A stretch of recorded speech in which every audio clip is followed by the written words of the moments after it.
Lori Woden, 7 Nelson Street. Speak up, Lori, please. Lori Woden, 7 Nelson Street. I move that the town vote to approve the resolution regarding the Spectra high-pressure pipeline through Upton as printed in the warrant. Is there a second? Second. There's moved and seconded. Let me just reread this again so you can see. Move that the town vote to approve the resolution regarding the Spectra high wire pressure pipeline through Upton as printed in the warrant. Could somebody just at least put the article up there so we can see what it is?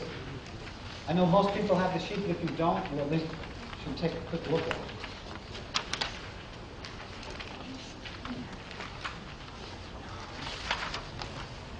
There you go. So, the group has a little bit of a presentation to make, so just hear them out and see what they have to say. Then if they have questions, we will talk about that. Okay, the first part of the resolution speaks about that Spectra has proposed this new 16-inch high-pressure pipeline through Upton, carrying gas obtained through hydraulic fracturing called fracking. It's known as the West Boyle Lateral, and it's part of the Access Northeast project. It's a rather lengthy motion, as you may have noticed, and so we instead of reading it all and just having lots and lots of words, we have some visuals to go along with. It's a very short explanation of the project and some of the concerns that we have. You notice that they have the leopard nature stuff. I mean, the real leopard. Okay. We don't want gas pipelines near the leopards now.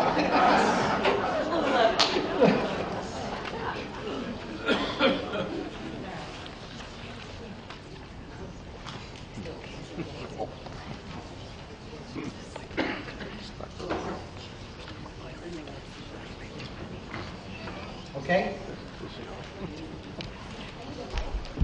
Well, there's a microphone there. Yes. Hello? Yeah. Okay, so here's the route, and you can see where it goes through Upton, and this is a proposed pipeline. And again, as Lori said, it's Spectra Energy proposing it, and the whole project is called Access Northeast Project, and our section is called the West Boylston Lateral. So there's a few reasons why we don't want it, and I'm just going to go through and read the actual article itself. So the Attorney General's Office and the Conservation Law Foundation did actually do a very conclusive study to find out whether or not this gas was needed, and it was determined that it is not needed to meet our region's electric reliability needs, and it would be more costly and environmentally destructive than investing in energy conservation measures and green and renewable energy solutions. One more quick note about that is that as far as the study, it's even when we have the coldest months, and also for the next 10 plus years, even when considering job growth, the study says we do not need it. So that brings us to the renewables options. You know, you hear a lot about jobs, but the fact is that the construction of the pipeline, it's always very low-paying jobs, and it is very short-term jobs. And if you look at this beautiful infographic, the Mass CEC did a wonderful study, 2015, and renewable job growth in this state, clean energy contributes to $11 billion to our gross state product. So basically the point here with this is that we're taking jobs potentially from our own state and our job growth and our state product, and we're trying to grow that in our state. We're #1 in the country, and instead, you know, we're thinking about investing $3 billion in creating this pipeline that the Attorney General says we don't need and is probably for export. Just last year, 10,500 new good-paying jobs, and total was 98,000, a little more than 98,000 clean energy jobs just in the last 10 years.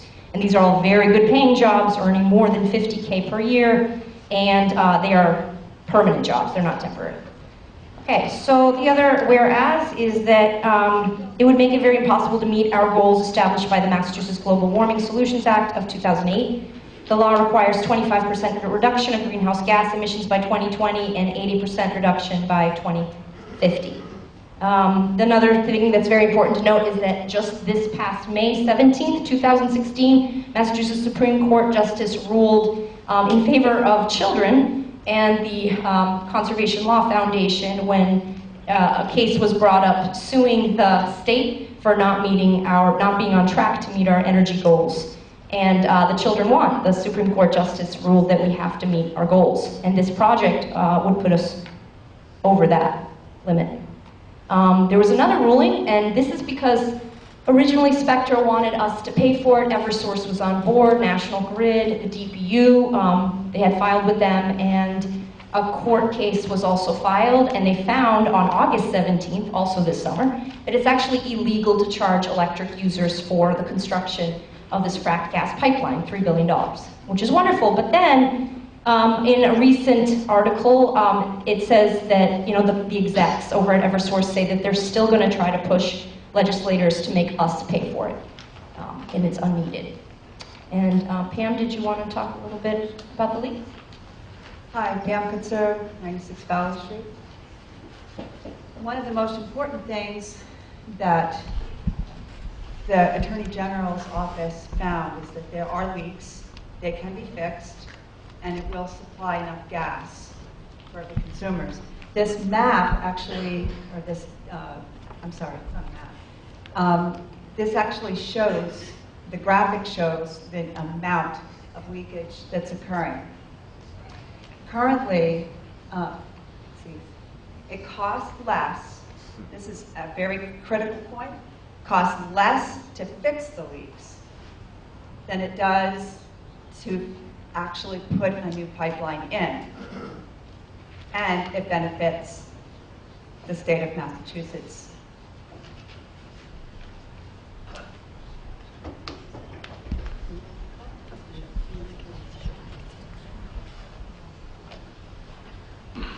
And probably more importantly for those of us living in Upton is the fact that in our little town, there are at least 14 gas leaks known.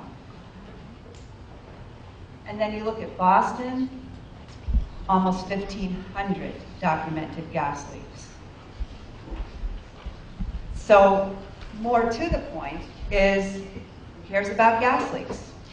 This is the point. It's leaking methane, and that is flammable. It can cause explosions. And when those things happen, we get flames, we get people burned. The fracking process also, which is kind of an aside here, talks about the process by which the gas is produced. Quite honestly, not in Massachusetts, but it is in the communities south of us in Arkansas, Pennsylvania, and what happens as a result to those communities that are where the fracking is taking place and surrounding communities, even into other states. One is that it can cause earthquakes. It obviously can just devastate the communities where it's happening because it can contaminate their water. No, it's not going to contaminate our water directly as it does when we're in the communities where the fracking is taking place.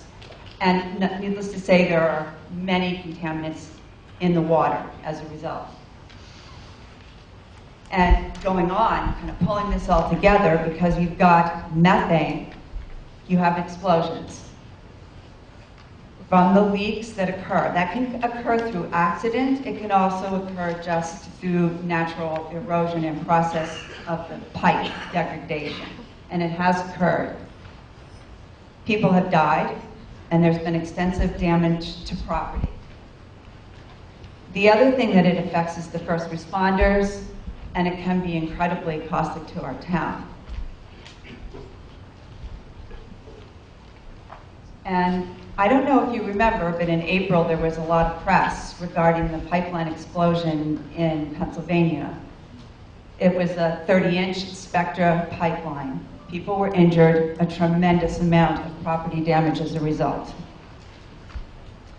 And then, I don't know if you can't see this corner, unfortunately, of the slide, but it talks about, I'd like you to understand that there are references, so those of you who are interested in getting more data can go to the websites that are shown here to look at the actual numbers and look at the safety record that Spectra has.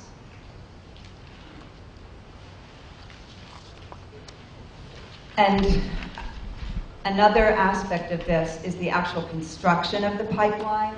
And this is what it's actually going to look like to us. There are many of us who are abutters who will actually be in very close proximity to the actual construction site. And it also affects, one of the most interesting things on this is the evacuation zone for the 16-inch pipeline, which has to be 1/5 of a mile on either side, so 2/5 of a mile in total, unless they change to a 30-inch pipeline.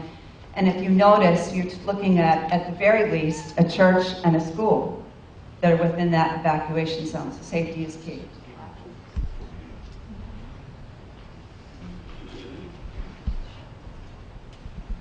This pipeline would cross scenic, historic, and environmentally sensitive protected lands, which destroys forest, wetlands, conservation land.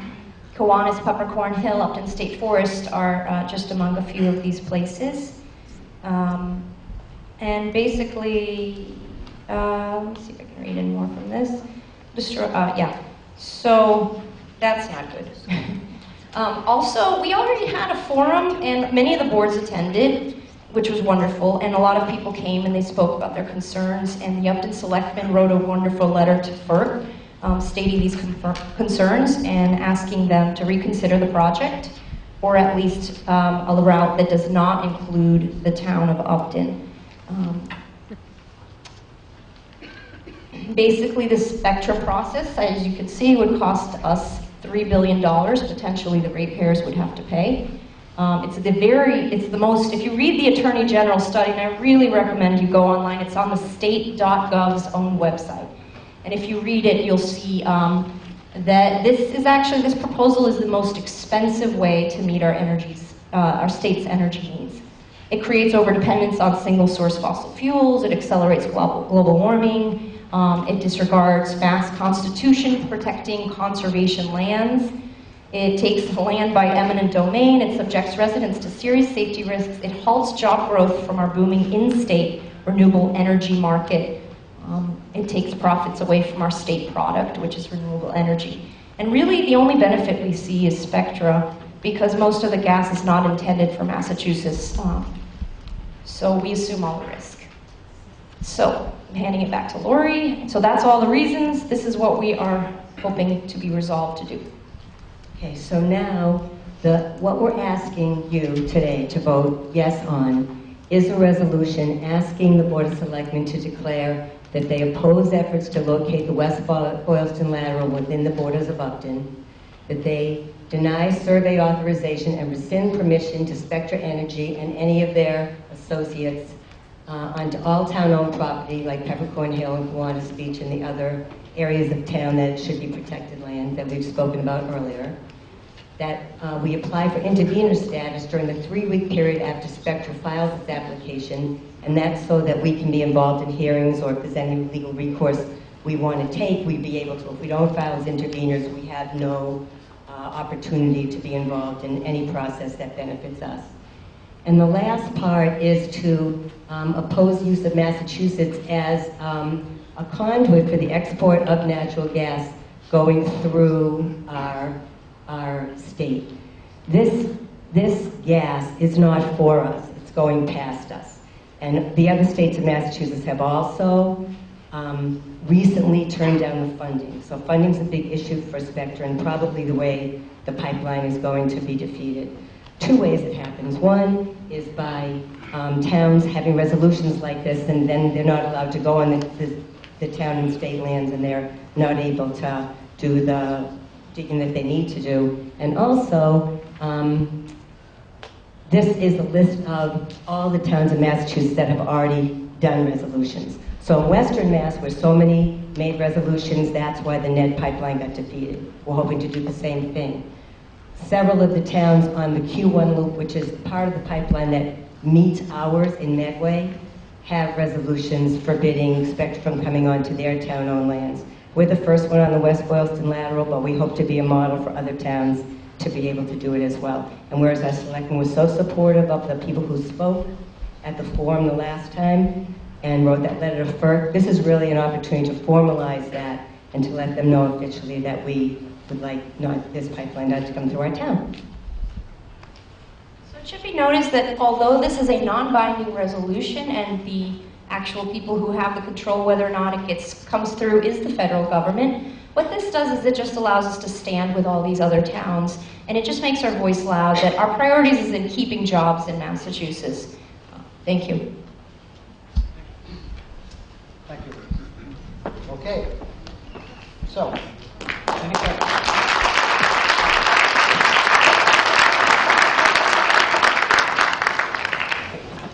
Mr. Andrews. Ma'am, could somebody- Bill Andrews, A4 High Street, Upton. I kind of have to chuckle. It's a little late. If there's any town that is a crossroads of gas pipelines, we're already at.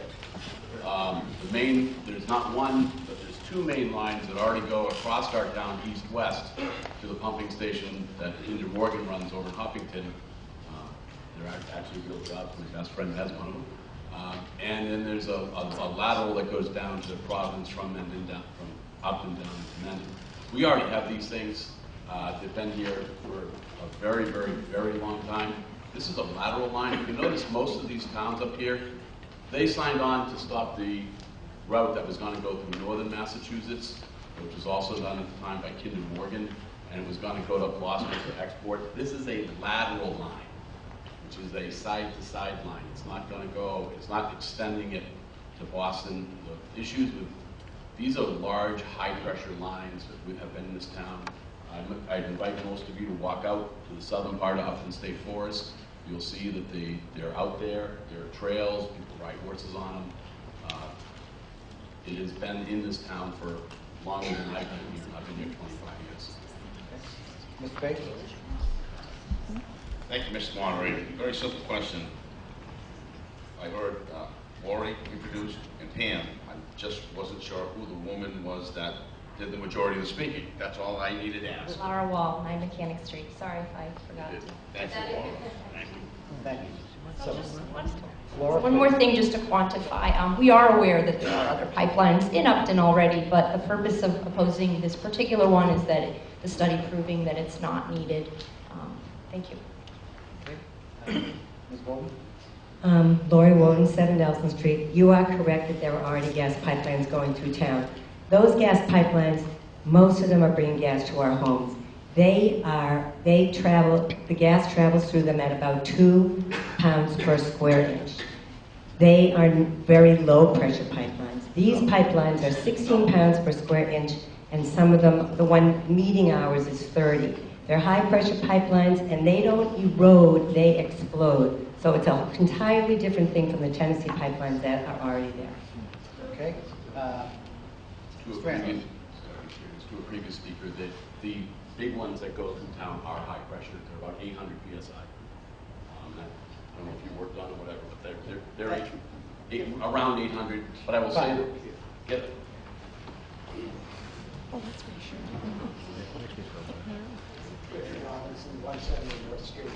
That's fact. The information was factually inaccurate about the pipelines. They are high-pressure pipelines. Ones that are here now are high pressure. Right, and the ones that are leaking are lateral lines that are very low pressure and going to the houses. One has nothing to do with the other. Okay. Hi, again, my name is Dave Gibbs from 81 Crockett Road in the Peppercorn Hill area. After the subsequent meeting I attended at Town Hall, I've done a little bit of research on my own, speaking to what I feel are relative and impartial people. There's two things that really strike me in opposition to this whole program. The company that is looking to put these pipelines in is a for-profit enterprise. They are requesting that we, the taxpayers, pay for their for-profit venture. And as the previous speakers talked about, This gas that's going up to West Boylston, with new legislation that's been passed, authorizing the exporting of gas, and I checked this with an engineer and a very successful vendor in the Metro West area, we will never see this gas. It's going to be for export. Someone mentioned previously, I think this gentleman over here, about a pipeline that goes down towards Providence, down onto Mount Hope Bay. Down Yeah, that area it doesn't there. matter, just My point of the matter is that this is a for-profit venture, and we're asked to foot the bill as taxpayers. Number two, we talk about these leaks as if they're nothing. So my concern is, if we know these leaks are there, why are not we demanding of these private ventures to put money in escrow to maintain these pipelines? It seems to be an expected practice in the industry. If, so what? They're not dangerous, we just let them go. So we're asking to put another pipeline through our community, in addition to the ones that are already there, that are going to follow the same practice of no maintenance and no money for the repair of the infrastructure, to no benefit to us. So for the selectmen, I think it's a simple thing that taxpayers are asking, is just to get on board and say, hey, wait a minute, this shouldn't be happening. Let them foot the bill of their own profit, of their own venture. Thank you.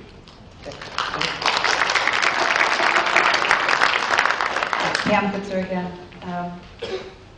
Excellent points made by everyone, and thank you for correcting on this statement.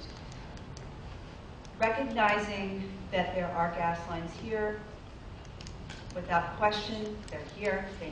There need to be repairs, and my understanding is that there was a family in Hopkinton who recently, about a year or two ago, had an explosion in a house. So I would argue that even a lower pressure gas pipeline does confer some danger. So that point aside, the more important point is it is not needed. We have other avenues. We have a commitment to our children, our grandchildren, ourselves, our planet, for heaven's sake, to meet the demands that have been set, the standards that have been set by the federal government to decrease the amount of methane that we're putting into the air. That's a practical application.